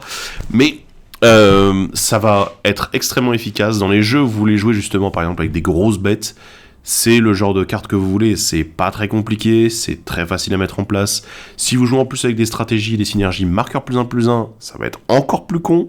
Donc amusez-vous là-dessus. Et surtout, ce que j'aime beaucoup et ce qui fait que cette hydre, on en parle, hein, c'est aussi que en fait on est remboursé de notre investissement à partir du moment où elle meurt. Donc, si jamais elle meurt, on a un remboursement avec des trésors certes engagés, mais on va pouvoir les utiliser plus tard et dire en fait tout le mana que j'avais dépensé, je peux le dépenser à nouveau maintenant. Et il n'y a pas de contrainte en fait là-dessus. Ça c'est génial. Je trouve que l'hydre, elle est vraiment vraiment stupide. En termes d'aggro, elle est simple, elle est efficace, et c'est exactement ce que la plupart des gens vont vouloir s'ils veulent jouer un deck grosse bébête, un deck hydre potentiellement, un deck marqueur. Voilà, la totale. Continuons avec le pionnier des réprouvés, une créature humain et druide 4/2 pour 3 dont un vert, qui dit quand il arrive sur le champ de bataille, ajoutez un mana de la couleur de votre choix. Ok. Et à chaque fois qu'une autre créature avec une force supérieure ou égale à 4 arrive sur le champ de bataille sous votre contrôle, piochez une carte. Et complot pour 3 dont un vert. Ok. Donc ici l'intérêt serait de dire je vais comploter la carte pour ensuite pouvoir la lancer gratuitement et lancer ensuite une créature qui a 4 de force. Ok. Alors, je sais pas si vous avez calculé, mais c'est vraiment débile comme carte, voilà. Puisque on a le mana en plus qui est très intéressant, voilà, dire tiens, vas-y, hop, je récupère un petit mana à l'arrivée en jeu, pourquoi pas. Alors après, jouer Blink, voilà, j'y crois pas trop, parce que c'est pas trop la logique au niveau des couleurs avec le vert, Mais par contre, ouais, la pioche sur les arrivées de grosses bêtes, ouais. Donc là, je vous parlais tout à l'heure de l'hydre. Maintenant, avec le pionnier, on reste dans la logique on joue grosse bête. Voilà, on est sur ces cartes qui, si vous jouez avec des gros coups de mana, avec des grosses créatures, le pionnier des réprouvés, c'est une carte que vous allez devoir mettre instantanément. Je déconne zéro. Parce qu'il n'y a pas de restriction, c'est pas une fois par tour, c'est à chaque fois. Point. Donc bon. Là-dessus, je la trouve très bien. Le seul défaut qu'elle a, c'est qu'elle a que 2 d'endurance, mais bon, il fallait lui mettre un défaut de manière à ce qu'elle soit peut-être gérable un peu plus facilement aussi. Donc, si vous voulez jouer des grosses bêtes, amusez-vous à jouer pionnier des réprouvés parce que c'est fort. C'est tout simplement fort. Alors, il y a une petite unco dont je dois vous parler, c'est Saccager la ville, un éphémère qui coûte 1 vert avec l'impétuosité. Ouais, je sais. +2, mettez 2 marqueurs +1/+1 sur une créature ciblée. +1, une créature ciblée acquiert le piétinement jusqu'à la fin du tour. Et +1, jusqu'à la fin du tour, une créature ciblée acquiert, à chaque fois que cette créature inflige des blessures de combat à un joueur, piochez 2 cartes. Alors, les marqueurs, c'est sympa, le piétinement, ça peut être très bien, mais la pioche, il fallait en parler. On est quand même sur un éphémère vert qui va nous permettre de piocher si on touche. Alors, je l'ai déjà évoqué 2-3 fois dans la vidéo, mais je vais le redire, double initiative, encore une fois, mais c'est très efficace là-dessus. Donc, le côté de dire, tiens, je vais pouvoir piocher 2 cartes, simplement en touchant, ça fonctionne. Voilà. Évidemment, il y a d'autres sorts qui vont peut-être un peu mieux, qui vont peut-être être plus particuliers au niveau du fonctionnement, mais ici on a un nouveau sort qui nous permet de renforcer ce côté pioche sur l'aggro avec le vert. Donc voilà. Du coup, saccager la ville, ça peut être intéressant dans certains styles de jeu où vous avez des bonnes bêtes, peut-être déjà avec le piétinement de base, donc voilà. Et au pire, saccager la ville vous donne déjà les moyens avec de la force, du piétinement, en plus, si jamais vous le souhaitez. Donc, il y a la totale en fait dans le sort. On continue avec un autre sort avec l'impétuosité. Ouais, je sais, j'insiste beaucoup. Un éphémère qui s'appelle la surprise de contrebandier qui coûte 1 vert. Et plus de mêler 4 cartes. Vous pouvez mettre jusqu'à 2 cartes de créature et ou de terrain parmi les cartes mêlées dans votre main. Plus 5, dont 1 vert, vous pouvez mettre sur le champ de bataille jusqu'à 2 cartes de créature depuis votre main. Et plus 1, les créatures avec une force supérieure ou égale à 4 que vous contrôlez acquièrent la défense talismanique et l'indestructible jusqu'à la fin du tour. Ok, alors, le dernier mode, je suis en mode, ok, what, pourquoi pas. Mais en fait, les deux premiers modes sont extrêmement synergiques. Le côté, bah tiens, on va s'auto-meule, récupérer des créatures, tac, et peut-être les poser ensuite. Mais je pense que ce qui est évidemment le plus intéressant ici, c'est soit le deuxième, soit le troisième mode. Parce que le premier et le deuxième sont très synergiques ensemble, mais le deuxième seul suffit largement, en fait. Pour 6 mana, vous pouvez juste poser en jeu directement 2 créatures de votre main. C'est très fort.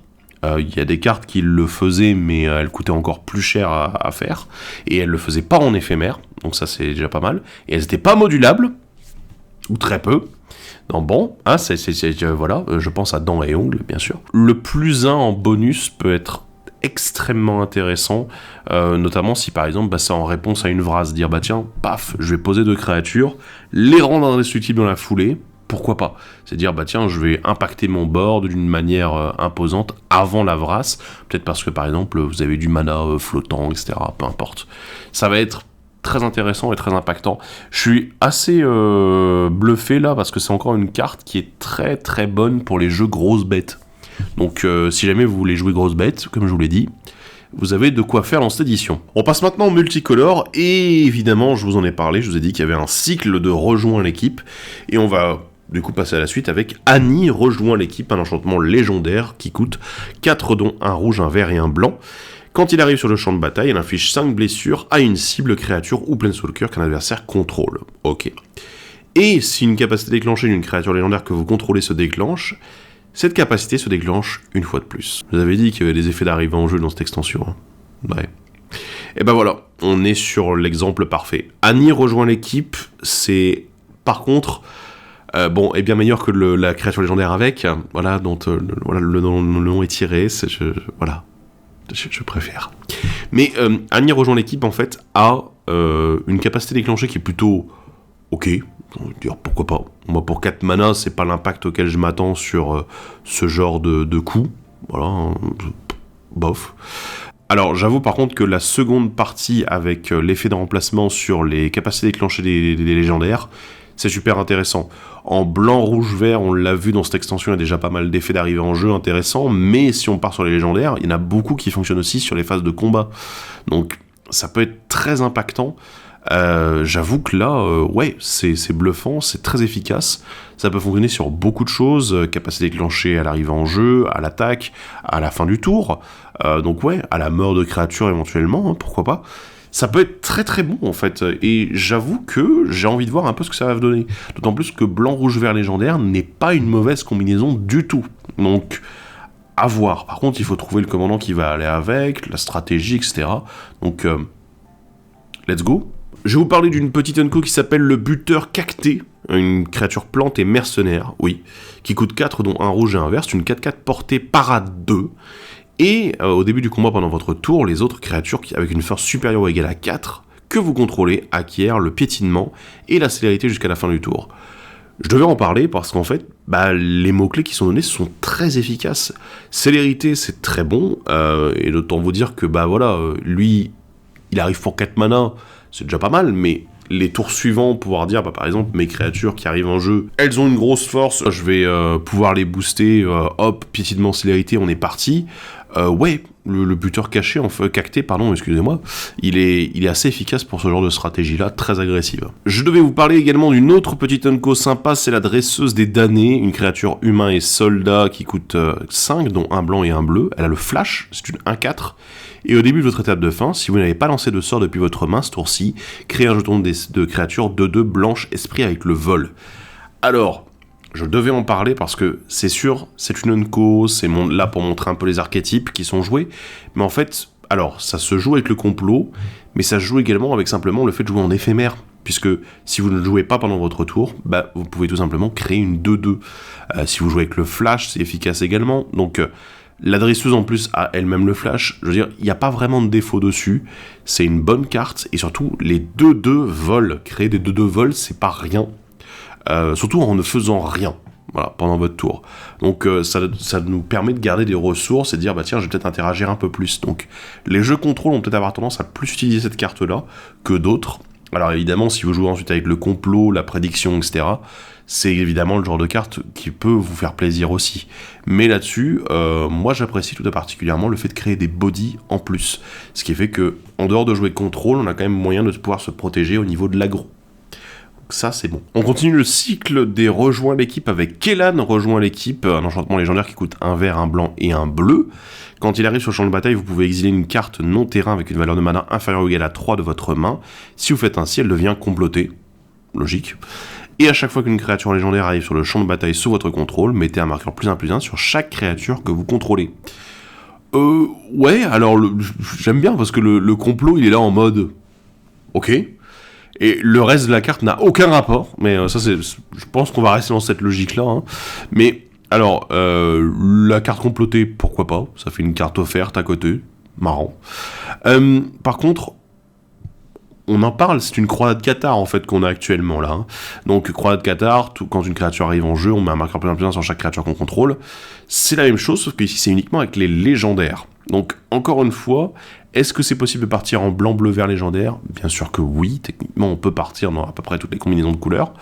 Le truc c'est que le blanc est quand même très important, hein. Donc là, restons là-dessus. Mais moi ce que j'apprécie beaucoup c'est que Kellan rejoint l'équipe. Blanc, bleu, vert, c'est des très bonnes couleurs pour marqueur +1/+1. Ce qui fait que du coup on peut être dans une double stratégie légendaire marqueur qui fonctionne très bien. Il n'y a pas forcément de contre-indication parce que marqueur +1/+1 en bleu, on a de quoi donner de l'évasion à fond les ballons. En blanc, de très bonnes capacités. Le vert donne notamment les boosts avec plus de marqueurs à gagner, mais aussi le piétinement. Voilà, grand classique. Et je vous avoue que, en fait, tout ça, ça fait que Kellan rejoint l'équipe. C'est une très bonne carte si vous voulez faire un deck Bant, blanc, bleu, vert, marqueur +1/+1 avec des légendaires dedans. Donc voilà. D'autant plus que les marqueurs +1/+1 sont très présents, qu'il y a eu beaucoup de légendaires qui jouaient autour, donc du coup vous pouvez vous amuser juste à jouer un deck dans ces couleurs-là et dire je vais rassembler toutes ces légendaires qui sont efficaces dans cette stratégie-là, et vous en avoir pas mal, hein, ça c'est sûr, et derrière Kellan rejoint l'équipe, fait une bonne addition en plus dans le deck, donc let's go. On a encore un Planeswalker à aborder ici, c'est Oko, le chef de la bande, qui coûte 4, dont un vert et un bleu. C'est un Planeswalker qui arrive à 3 de loyauté. Au début du combat, pendant votre tour, Oko devient une copie de jusqu'à une créature ciblée que vous contrôlez jusqu'à la fin du tour, excepté qu'il a la défense talismanique. Ok. Il a un +1, piochez 2 cartes. Si vous avez commis un crime ce tour-ci, défaussez-vous d'une carte. Sinon, défaussez-vous de 2 cartes. Le -1, créer un jeton de créature 3/3 verte et lent. Et le -5, pour chaque autre permanent non-terrain que vous contrôlez, créer un jeton qui est une copie de ce permanent.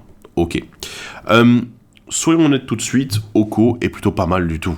Le précédent Oko, moi, en commandeur, j'estime qu'il est plutôt mouais, voilà. Le Oko chef de bande ici, il est pas mal. Pas mal.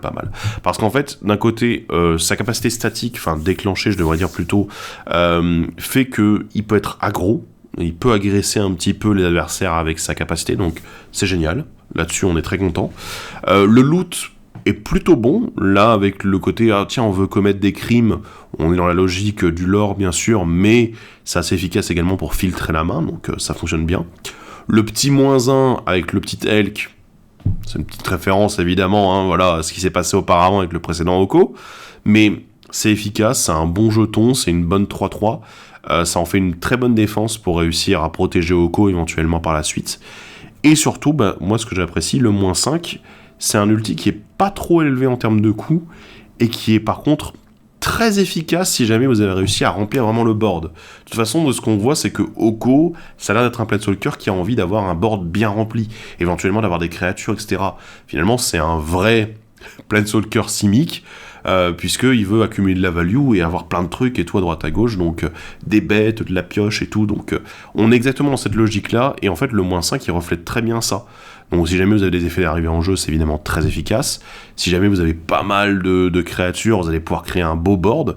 Et en fait, dans les jeux Planeswalker, je pense que ce Oko, en fait, il est bon. Parce que, côté agressif, côté protection avec l'élan, et si jamais vous êtes un peu plus dans une position confortable, où déjà vos Planeswalkers sont bien protégés, Oko peut déjà simplement vous apporter des cartes en plus, voilà. Et si jamais vous arrivez à l'ulti, avec les Planeswalkers, vous pouvez faire des copies des autres Planeswalkers, voilà. Donc pourquoi pas faire ça aussi. Ça peut être très très débile. Donc bon, bref, Oko, ça me paraît être vraiment un très bon Planeswalker pour l'extension, pour les jeux Planeswalker, pour les jeux avec des jetons, avec de la pioche, avec de l'aggro et tout, il y a pas mal de choses qui peuvent rentrer. C'est un peu une toolbox à lui tout seul, mais qui est vraiment sympa. On enchaîne avec un rituel qui s'appelle Piller le Marais, qui coûte 1 noir et 1 vert. Vous regardez les X cartes du dessus de votre bibliothèque, X étant 2 fois le nombre de terrains que vous contrôlez. Mettez l'une d'elles dans votre main et le reste au-dessous de votre bibliothèque dans un ordre aléatoire. Et elle a le complot pour 3, dont 1 noir et 1 vert. Ok. Alors, j'aime bien le côté où Piller le Marais est une carte qui ne coûte rien. Je veux dire, 2 mana, c'est que dalle dans New Commander. Mais le côté où, ah bah tiens, et si tu la mettais en complot de côté, voilà, pour dire, tu peux attendre un petit peu plus tard, parce que, en fait, plus t'as de terrain, plus c'est rentable pour toi. Oui, en effet. D'autant plus que la valeur de X peut monter très très vite, ne serait-ce que déjà en ayant 6 ou 7 terrains, ce qui est déjà un stade un peu avancé de la game, mais pas non plus pas forcément sur la fin de game. On peut tout de suite commencer à regarder 12 ou 14 cartes du dessus de la bibliothèque. C'est très efficace, voilà. Ce que je regrette peut-être presque un petit peu, c'est le fait que malheureusement, Piller le Marais ne met pas au cimetière le reste, ce qui aurait été extrêmement drôle de pouvoir s'auto-meuler. Mais voilà, non. Mais moi, je trouve ça assez intéressant. Ça peut être très utile, notamment si on est sur un deck qui a des cartes fonctions, c'est-à-dire qui remplissent une fonction, mais il y en a plusieurs dans le deck qui remplissent la même fonction. Je pense notamment aux jeux aristocrates qui ont ce style de cartes, par exemple. Mais voilà, du coup, Piller le Marais, c'est pas un tutor, mais ça reste une très bonne carte qui sera souvent beaucoup moins chère, qui peut fonctionner un petit peu différemment, qui aime beaucoup également si on a beaucoup de terrain, donc si vous jouez vert rampe, ça peut être très efficace comme carte. Donc ouais, j'aime bien. On enchaîne nos Join the Team avec Rakdos rejoint l'équipe, un enchantement légendaire qui coûte 5 dont un noir et un rouge. Quand il arrive sur le champ de bataille, renvoyez sur le champ de bataille une carte de créature ciblée depuis votre cimetière avec 2 marqueurs +1/+1 supplémentaires sur elle. Et à chaque fois qu'une créature légendaire que vous contrôlez meurt, Rakdos rejoint l'équipe, inflige un nombre de blessures égal à la force de cette créature à un adversaire ciblé. On est très Rakdos ici, hein, voilà. Donc on est vraiment dans le truc, tiens, vas-y, la réanimation, oh bah tiens, elle meurt, tu mets des dégâts, on est parti. On est très très Rakdos, hein, c'est carrément l'identité du personnage. Donc oui. Ce qui me chagrine un peu, alors bon, la réanimation avec 2 marqueurs +1/+1, c'est efficace, bien sûr, je ne veux pas dire le contraire. Le fait de vouloir perdre les créatures légendaires, là pour le coup, c'est presque une stratégie différente. Se dire, bah tiens, on va peut-être faire du sacrifice de créatures légendaires, pourquoi pas, c'est pas infaisable en soi. Ça peut être assez sympa, mais du coup ça demande une stratégie assez particulière. Donc bon, je suis pas forcément convaincu, le coup justifie la première capacité, mais la seconde va être plus compliquée à utiliser réellement, donc je m'y figue mes raisins. Si vous voyez un petit peu plus vous ce que vous pourriez faire avec, n'hésitez pas à le lire dans les commentaires en tout cas. Parlons encore d'un sort noir-vert, oui, la renaissance des mauvaises terres, un rituel qui coûte 5 dont un noir et un vert. Renvoyez sur le champ de bataille jusqu'à une carte de créature ciblée depuis votre cimetière. Renvoyez dans votre main jusqu'à une carte de permanence ciblée depuis votre cimetière. Alors, ça a l'air de rien, c'est une Unco, encore une fois, hein, je parle d'Unco hein, souvent dans cette édition. Mais ici, on est quand même sur un sort à la fois de réanimation, encore un, ça fait quand même beaucoup, plus un sort de récupération de permanent en main. Ce qui fait qu'on peut récupérer une créature en main et en réanimer une autre sur le champ de bataille. Ouais. C'est pas rien en fait, pour 5 mana c'est même très fort, c'est une double récupération qui est très puissante et qui peut vraiment valoir le coup. Donc on est en noir-vert, du coup ce qui me fait dire jeu sacrifice, réanimator, tout à fait, on a Meren bien évidemment, j'en parlerai jamais assez, mais voilà, c'est un grand classique mais ça fonctionne toujours autant. Donc Renaissance des mauvaises terres, pour moi, c'est le genre de carte où, en effet, on a envie de s'amuser avec ce genre d'effet, de dire, bah tiens, hop, on fait revenir de la carte, peut-être des decks automeul également, Muldrota, par exemple, je pense, c'est exactement le genre de carte qui pourrait être joué dans ce style de jeu. Donc voilà, vous pouvez vous amuser avec ce genre de cartes qui sont... bah voilà, elle est très forte, Renaissance. Continuons avec Sous la menace du couteau, un enchantement qui coûte 3, dont un noir et un rouge, et tant que c'est votre tour, les hors-la-loi que vous contrôlez ont l'initiative. Et à chaque fois que vous commettez un crime, créez un jeton de mercenaire 1-1, que vous connaissez déjà et qui fait toujours la même chose. Par contre, cette capacité ne se déclenche qu'une seule fois par tour. Ok. Alors, j'avoue que là, je l'aborde plus pour le côté tribal. Voilà, donc le côté hors-la-loi qui ressort. Initiative à vous hors-la-loi pour 3 mana, c'est très correct. Le fait de, quand on va commettre un crime, ce qui est relativement facile, vous allez pouvoir du coup créer un mercenaire en plus. On est dans un côté très efficace, très tribal, enfin... gros tribal, groupe, enfin bref, voilà, hors la loi quoi, vous avez compris l'idée. Mais ça fonctionne très bien, et c'est pas plus compliqué que ça, donc je pense qu'il fallait en effet en parler. On passe maintenant à Vraska qui rejoint l'équipe, enchantement légendaire qui coûte un noir et un vert. Quand elle arrive sur le champ de bataille, mettez un marqueur contact mortel sur chaque créature que vous contrôlez. Et à chaque fois qu'une créature légendaire que vous contrôlez inflige des blessures de combat à un joueur, piochez une carte. C'est très fort. J'avoue que là-dessus... Vraska rejoint l'équipe est très forte, notamment parce que il y a des mots-clés qui, combinés ensemble, sont très forts, notamment contact mortel et piétinement, n'est-ce pas? Donc, ou contact mortel et initiative, bon, ce qui est plus compliqué en noir-vert, initiative, bien sûr, mais Vraska rejoint l'équipe, en fait, se cumule très bien avec le piétinement, donc ce qui fait que le piétinement, plus derrière la deuxième capacité de Vraska rejoint l'équipe, ça fonctionne très bien avec le contact mortel en bonus. Donc c'est génial là-dessus. J'ai pas grand-chose d'autre à dire en fait, parce que du légendaire qui va vouloir taper en noir-vert, on va en avoir régulièrement. On va en avoir en vol, en piétinement, on va avoir des trucs qui ont de l'évasion avec la menace. Ça manque pas en fait. Donc je pense que là-dessus, vous allez pouvoir regarder un petit peu ce qui peut se faire. Mais c'est loin d'être compliqué de pouvoir utiliser Vraska rejoint l'équipe. On finit le multicolore avec l'égide d'assimilation, un équipement, artefact, qui coûte 3 dont un blanc et un bleu, et quand il arrive sur le champ de bataille, exilez jusqu'à une créature ciblée jusqu'à ce que l'égide d'assimilation quitte le champ de bataille. À chaque fois que l'égide d'assimilation devient attachée à une créature, tant que l'égide lui reste attachée, cette créature devient une copie d'une carte de créature exilée par l'égide. Voilà. Et elle s'équipe pour 2. Du coup, ce qui fait qu'on gère une créature adverse et qu'on transforme une de nos propres créatures en copie de cette créature. Très intéressant. Je vous laisserai imaginer quelques situations stupides, mais en gros, c'est vraiment, voilà, je te pique ton truc et puis, le mien, voilà, il est à moi maintenant. Ok, d'accord. On ne bénéficie pas des effets d'arrivée en jeu, ce qui va probablement être dommage dans certains cas, mais par contre, il y a probablement d'autres effets qu'on va pouvoir utiliser sans trop se faire prier. Donc là-dessus, j'avoue que je suis assez... curieux des situations que ça peut donner, mais j'aime bien. J'aime beaucoup le design de la carte, en tout cas. On va passer aux artefacts. Va pas y en avoir des masses, hein, là, je vous avoue, dans ce qu'on va aborder. On va aborder notamment les bottes à la Vépron. Vous pouvez pas passer à côté, ceux qui l'ont vu, devaient se douter qu'on allait en parler. C'est un artefact équipement qui coûte 1, qui s'équipe pour 1, et qui dit la créature équipée gagne +1, +0, et a la célérité et parade 1.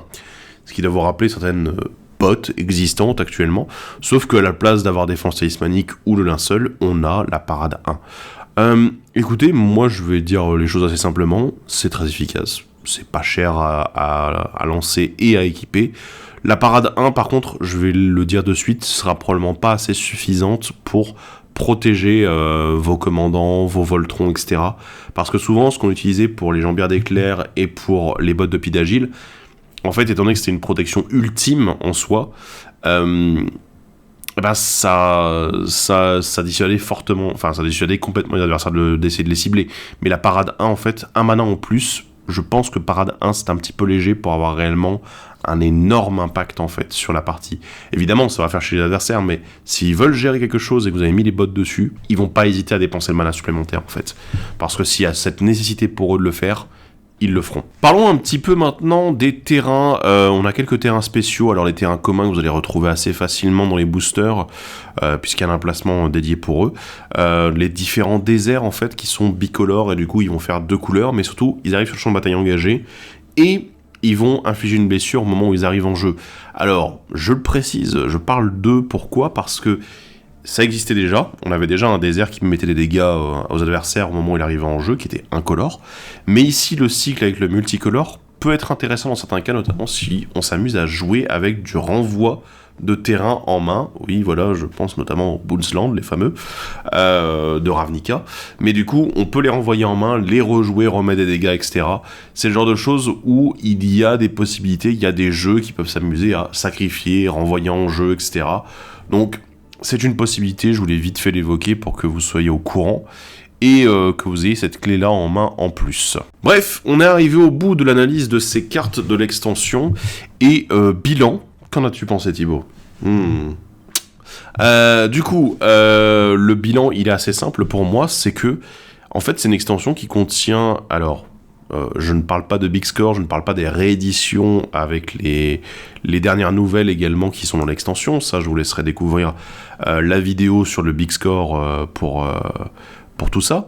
Mais globalement, en fait, je trouve que en termes de cartes, alors bon, vu qu'on a beaucoup de légendaires, beaucoup de rares et mythiques légendaires, de créatures légendaires, j'avoue que là, on a parlé finalement de assez peu dans l'extension.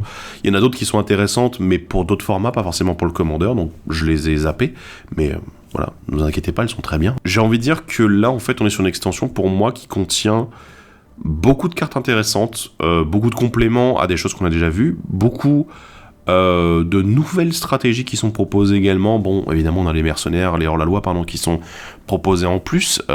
On a l'impétuosité qui donne une flexibilité totale, mais en fait, j'ai l'impression que c'est finalement peut-être ça, c'est que cette extension, c'est le Joker ultime en termes de cartes. On a des cartes qui sont très flexibles, qui s'intègrent dans pas mal de stratégies différentes si on le souhaite. Il y en a certaines par contre qui sont très ciblées, là pour le coup on est vraiment sur, ça va être ça et pas autre chose, mais c'est relativement rare. Et on a beaucoup de cartes utilitaires en fait qui sont très intéressantes. Donc pour moi globalement ça reste une bonne extension qui apporte quelque chose un petit power-up sur certains points, mais en fait juste un peu plus de flexibilité et des cartes qui peuvent rentrer dans plus de decks que des fois des cartes individuelles qui étaient peut-être un petit peu trop restreintes, voilà, avec le côté flexible de l'impétuosité, etc. Après, avec le complot, il y a évidemment d'autres aspects à découvrir, notamment tout le jeu sur l'exil, le jeu depuis l'exil, j'ai envie de dire. Donc ouais, le côté légendaire avec le cycle des rejoins l'équipe, j'avoue que là-dessus, il y a pas mal de choses à voir. Mais c'est une extension qui est riche en soi. Voilà, donc entre le Big Score, entre l'extension de base, les légendaires qui sont quand même en masse, plus du coup les news, les dernières nouvelles qui sont des rééditions, j'avoue que là il y a un gloubi-boulga avec beaucoup de bonnes choses, de très bonnes rééditions, d'excellentes nouvelles cartes, de nouveaux commandants intéressants à proposer, et en plus des cartes qui complètent des stratégies ou qui apportent un bon renfort en fait sur certaines stratégies ou qui en développent des nouvelles, pourquoi pas. Mais voilà, en tout cas moi je suis convaincu, l'extension elle m'intéresse, même des Communion & Co, je suis là, je vais en garder, je me dis ah ouais super, voilà ça va être cool. Donc bon, voilà. J'espère que ça vous a plu cette analyse, j'espère que ça n'a pas été trop long pour vous, en tout cas pour moi ça a été extrêmement long. Mais voilà, c'était l'occasion de revoir tout ça ensemble.